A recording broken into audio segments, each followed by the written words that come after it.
So, how do you know if you're actually on the second half of life journey? Because just being of a certain age doesn't get you there. The truth is, a lot of people choose not to go on this journey. It's too scary, it's too difficult. And in fact, if you aren't feeling a little bit uncomfortable or a little bit off balance, you may just be continuing your first half of life journey. So if you're wondering, let's check this out. Hi, my name is Jeanette Slater. Welcome to this further journey. Today we're going to be talking about what are the indicators that we are actually on this journey. So when I invite people to talk about second half of life, there's usually some indicators that I talk about that say these may indicate that you are either on or ready for this second half of life journey. So here they are. You're likely between the age of 50 and 70. That's starting the journey, that's not ending the journey. And you're probably kind of put off by indications that maybe you're getting old or you're elderly or you're a senior and you're going, yeah, I don't know if that's me yet. Perhaps you're an open nester. In other words, your children are no longer living at home if you had children. They're pretty much launched for the most part. Maybe they still need your help in different ways, but essentially you're an open nester. You find your time and your energy really beginning to shift. There's a difference in the amount of energy you have and where you want that energy to go. You may still be caring for elderly parents and children on the short term, but that's not going to be your long-term occupation. You may be experiencing being grandparents, and that's a whole shift in itself, isn't it? So that may be something you're experiencing. You may not be retired, but you're thinking about being retired and what that would mean. You see some shifts ahead in how you spend the bulk of your time. You still have a lot of energy. You still want to have a very productive life, but you're recognizing that your body won't put up with the pace that you had before, and you're ready to start downshifting just a little bit. You may have been well connected in the past, but you're finding some of those relationships are shifting and changing, and that's a tough thing. We'll talk more about that. You're looking at significance. What is the significance of my life, and what is it all about? And there's some kind of way at the other end of life thoughts that start creeping into your mind. You're finding that the hard lines that you drew in first half of life are beginning to soften. All the musts and shoulds, not so much. Certainly not something you want to bend your life around anymore. Maybe you feel like our culture is dismissing you, like you're becoming invisible, that when you go shopping or you're standing in line, you just aren't seen the way you were seen before. So that could be an indicator. Travel may figure more prominently into your planning.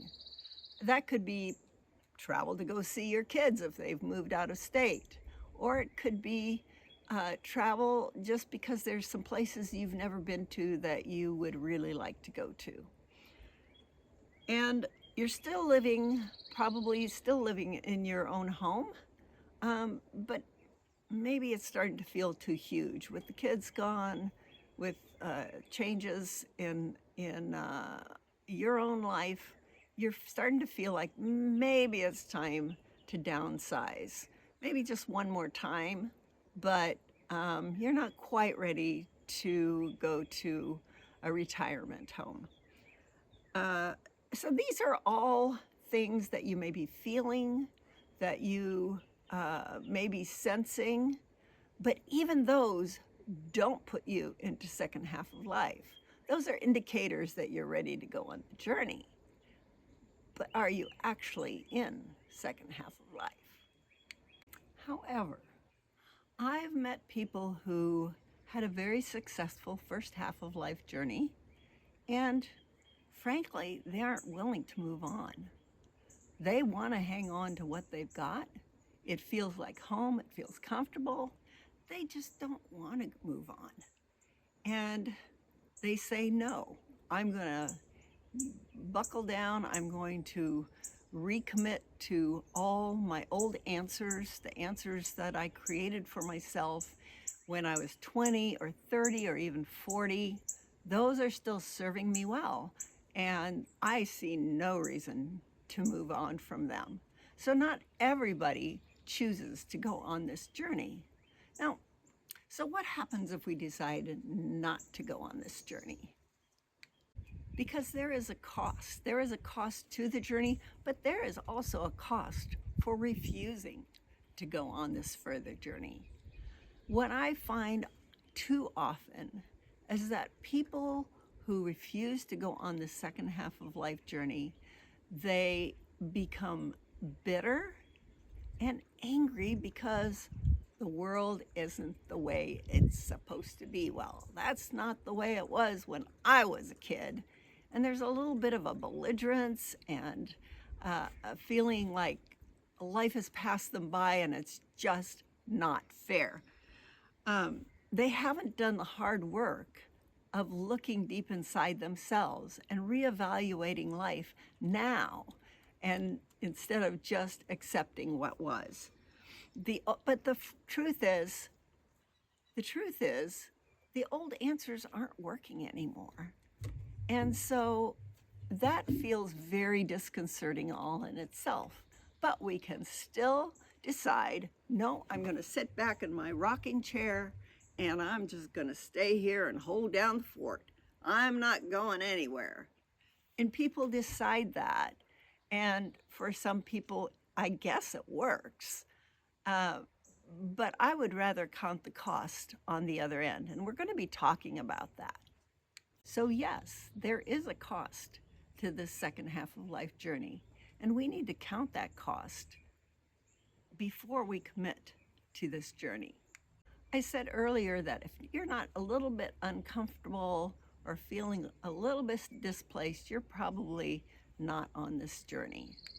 This is a change journey, and with change comes uncomfortableness, because if you're doing the same old, it'll feel very comfortable. But if you're on a further journey where it's not the same old, you may feel uncomfortable. And I want to tell you that's okay. That means you're on the right path. What is some of those uncomfortable feelings? Almost like we don't fit in our own skin anymore, or we aren't quite sure where to stand.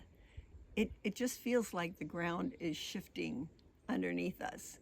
And it's very disconcerting sometimes, but that's part of this journey. To any change journey, there are 3 parts. The first part is that uncomfortable feeling where you feel like things are changing, but you're not sure if it means you have to leave home. Can be a very disconcerting time. Think about, most of us know about the journey of the Israelites out of Egypt into the Promised Land. And I love this image that they walk out for us. First, they're in Egypt and they're working as slaves, and they've been doing this for hundreds of years. But finally, it gets to the point where they're saying, you know what, enough is enough. We can't take this anymore. And Moses comes along and says, come on, let's go. And boy, they still have to uproot. They have to leave their homes. They have to leave probably a lot of their possessions. They seem to be able to take all their cattle with them, which is amazing. But they have to leave a lot behind, and that's a huge choice for them. And later on in the journey, they're not so sure it was worth it. But they do strike out on this journey. And that whole leaving the old behind is the first part of the journey. And usually we won't go on that journey unless two things happen. One, it's so uncomfortable that we no longer want to stay there. We just can't do it. And the other piece is that we have to have a vision of the future, of what could be, to call us forward. So the Israelites were in a pretty sticky situation. They were ready to get out of that, but they also had a vision of the promised land, where they were going. And that motivated them to leave it all behind and go into the wilderness. Now, they probably didn't expect it to take 40 years. And we also cannot expect it to happen overnight. This is a long journey. But that time in the wilderness, that time in between, when we have to let go of the old before we can latch onto the new, the vision that's ahead of us, those are unsettling times. And that's a lot of what this journey is all about, that we're going to be talking about on this channel. And then finally, getting to the promised land, which wasn't quite as easy as they thought either, because there were a lot of changes and adjustments that they had to make there. But there's three parts to this journey: the leaving, the time in between, and then finally reaching our goal. So we're going to be looking at each one of those aspects. But today we want to look at the leaving. What does it take to leave home? Usually, to get going on this journey, something unexpected and unwelcome comes our way. Sometimes it's expected and we don't respond to it the way we thought we would. And we're going to be really digging into that in the next video. But in this video, we're going to talk about what happens when that unexpected occurrence jolts us out of first half of life and gets us thinking about this second half of life journey. For me, it happened when I was 45, so I'm an early bloomer, and it happened through a failed relationship. It was just not something that I expected. It didn't fit into my paradigm of life and God, and it just knocked me to the ground. And that was the beginning of a 20-year journey. Thank God it wasn't 40 years in the wilderness, but it was 20 years. So what did I do? Well, I had to decide. I didn't get married until I was 51. And so I'd been single all my life and really quite happy. I had a great job in first half of life. I was actually an ordained minister, and I was coaching pastors and other church leaders in their leadership position. And I felt very fulfilled with that. So to have something come out of left field and knock me off my horse, so to speak, that was very jolting. But after that, I thought, you know what? I don't want to be single anymore. I want to get married. And as you know, that's not a decision you can just make and do. It's a journey in itself. So I decided I was going to start dating online. Oh my gosh. So over the course of a couple of years, going to different dating sites and connecting with guys, I probably connected with 100 guys in some form or another, some very briefly. And went on quite a number of dates, dated some guys for a while, became friends with some, checked out with others. It was uncomfortable because I would meet them with hope thinking, okay, this will be my promised land, so to speak. And then I just get frustrated and I think, no, this is never going to happen. Um, it was a tough journey. Eventually, I actually did find a husband, and it's been wonderful. But even then, I had to leave the single life behind, and there were a few adjustments that I had to make in order to step onto this second half of life journey. But there were other things I had to leave behind as well because of this shift that was happening inside me. And one of them was relationships. And now, I never broke relationships. I never told somebody I didn't want to be their friend anymore. But what I found was that because of the journey I was on, it just didn't mesh with where they were at. And I felt if I was totally honest with them, that they would think I was on that slippery slope to hell. And I wasn't willing to share that with them. And so I didn't say I don't want to be your friend anymore, but I just didn't spend that much time with them. I didn't pursue the friendship. I kind of let it go. If we had contact, that was fine. I was pleasant. I would listen to their journey, but it did not feel safe for me to share with them anymore.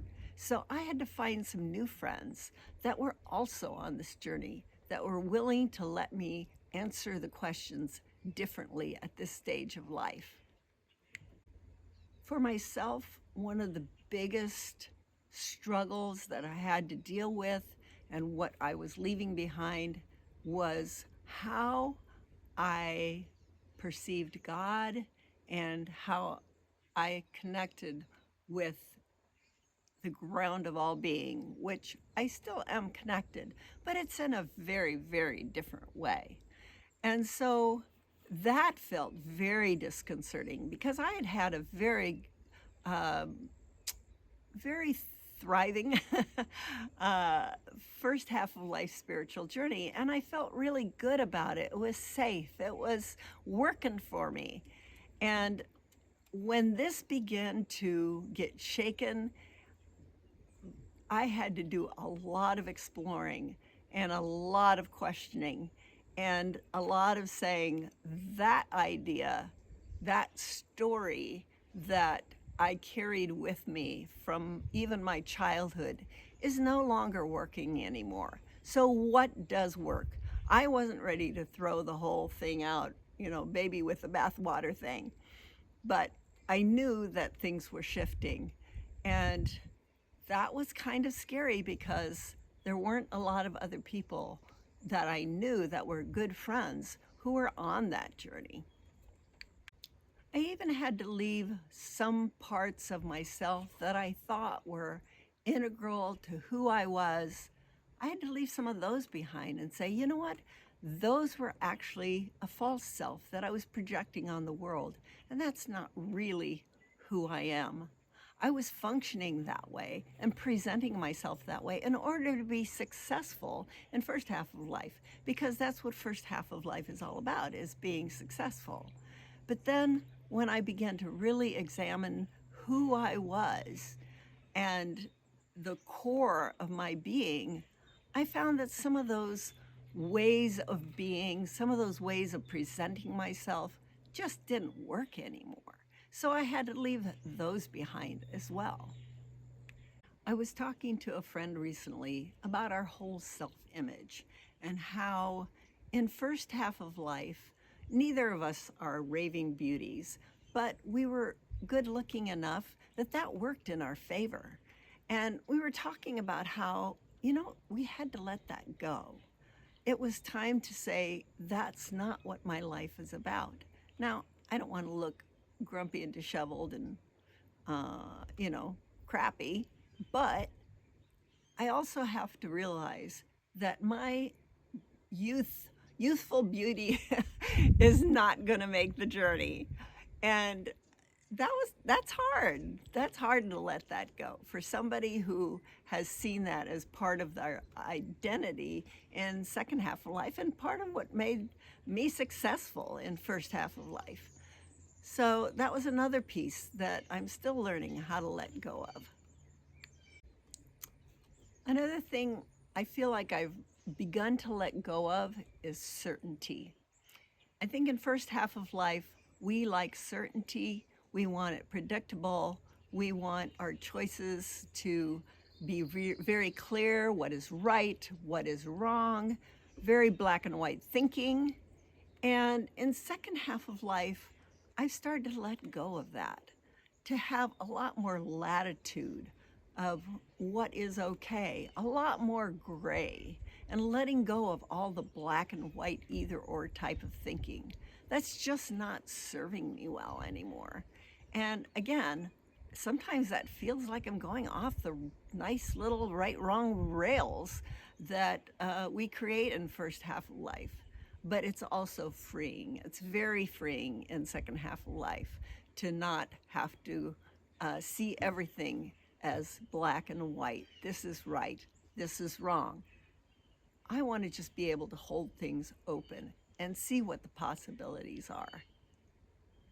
So as we start this further journey into second half of life, I hope that you can see that there is joy on the other side. There are wonderful opportunities that will be open to us, but they won't be open until we let go of the old.